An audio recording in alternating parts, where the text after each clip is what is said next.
Olá, meu querido amigo, é um prazer novamente estarmos juntos e conectados à Palavra de Deus. Nessa manhã nós estaremos lendo o Evangelho segundo o relato de Lucas, o capítulo 20. Nesse capítulo maravilhoso, nós encontramos preciosas lições para a vida de cada um de nós, daquilo que Jesus nos desafia a viver e a ser. Estaremos nos concentrando nos versículos 27 desse maravilhoso capítulo. Chegando alguns dos saduceus que dizem não haver ressurreição.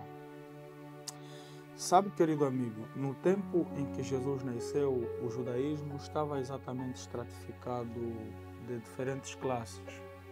Estavam os fariseus, que eles prezavam pela questão da moralidade e eram os doutores da lei. Estavam também essênios que, afastados por conta da corrupção da social e moral da sociedade judaica, eles afastaram-se para o deserto. Também haviam os zelotes. Os zelotes, eles olhavam para a perspectiva da ascensão do reino de Israel por meio da força. E eles eram tidos como os tais revolucionários.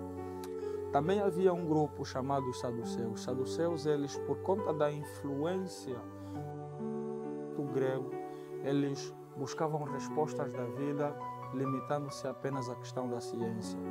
Eles não acreditavam exatamente no sobrenatural, eles não acreditavam na ressurreição, não acreditavam em anjos.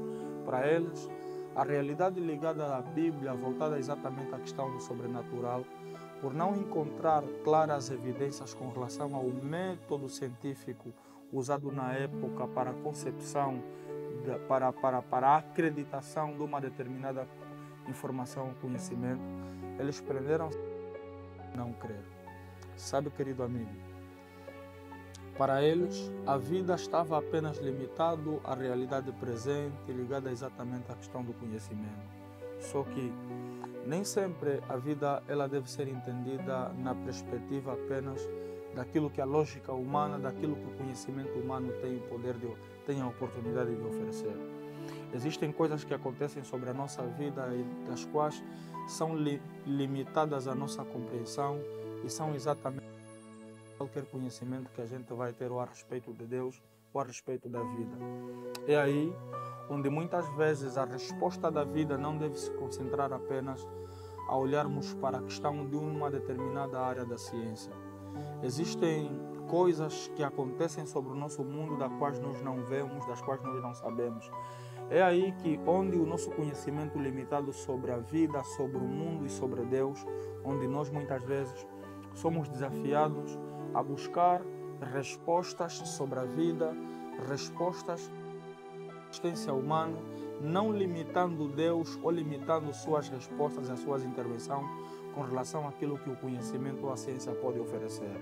Sabe, meu querido amigo, se calhar esteja falando para alguém nessa manhã que, em detrimento daquilo que são os seus conhecimentos, em detrimento daquilo que é a sua crença, ele muitas vezes se escusa a crer em Deus ou a excluir Deus da sua vida por resposta, muitas vezes, daquilo que o conhecimento humano ou das provas a respeito do aparente conhecimento que tem, não se calhar mostrar as evidências a respeito desse Deus. Sabe, a nossa vida muitas vezes não pode ser limitado a respostas sobre a vida que a ciência não tem.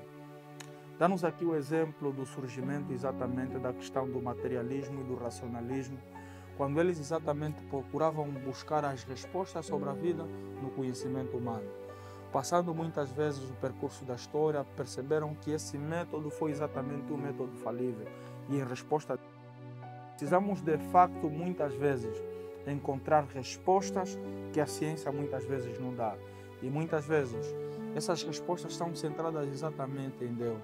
Se calhar esteja falando para alguém que não vê necessidade de entregar sua vida a Deus por resposta àquilo que o conhecimento científico, o conhecimento filosófico, ou conhecimento, se calhar, histórico, limitado apenas por uma área da ciência, você é escusado a crer.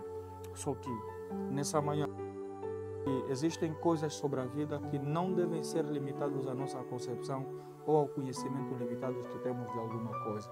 Nós precisamos de Deus e precisamos de Deus. E sabe, Deus é aquele que dá sentido a tudo. E já dizia alguém que Deus é a resposta, não importa exatamente a pergunta. Que diferente dos saduceus, nós possamos crer em Deus e não limitar as nossas crenças apenas com base naquilo que o conhecimento humano pode oferecer. E já dizia mesmo Paulo que o conhecimento humano é uma loucura. Busquemos o conhecimento do alto, não nos excusemos de crer em Deus pelo facto de limitarmos o conhecimento sobre Ele a uma mera informação ou que a ciência limitada muitas vezes pode exatamente dar. Que Deus nos abençoe. Eu gostaria de orar por você, independentemente da tua crença, do teu conceito em relação a Deus. Eterno nosso Deus, nosso bom Pai, nós damos graças a Ti. Por favor, Senhor, nessa manhã, muitas vezes somos tentados a não acreditar na Tua existência, não acreditar naquilo que transcende o nosso conhecimento, por resultado daquilo que a lógica humana não entende, ou por resultado daquilo que muitas vezes a realidade humana não consegue. Ó Pai, por favor, o filho que está com dificuldade de crer em Ti, e permita, querido Deus, que a nossa fé possa ser alicerçada em Ti, independentemente daquilo que a lógica humana pode compreender ou pode oferecer. Obrigado por tudo, oramos em nome de Jesus. Amém. Que Deus lhe abençoe e que o Espírito Santo conduza a cada jornada da nossa vida neste maravilhoso dia. Deus lhe guarde e até amanhã.